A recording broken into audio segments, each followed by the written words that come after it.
zo thli film YouTube channel lo tlo tu te zong zong do sakna chi bai ka bu vek cheu ani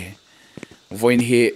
nikhat thlariat sang ni somni pathum thole ni ani e oli tu na chuan Bethlehem veng thlang atanga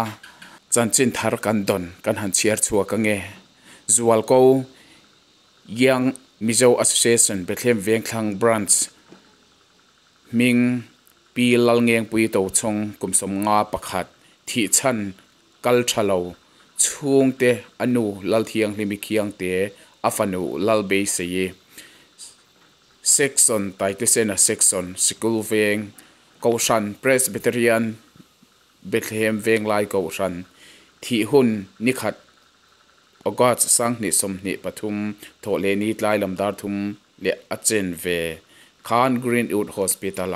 aboral ani vui hun ni ni ogat sang ni somni pathum ni lai ni chundar som patni aniang pilal ngeng pui to chong zotli film chuan kan ui tak zet zeta akal santa ule na uchung kwa kan tor pui tak zet zeta kan sun tak zet zetani ti kan han tar lang ani e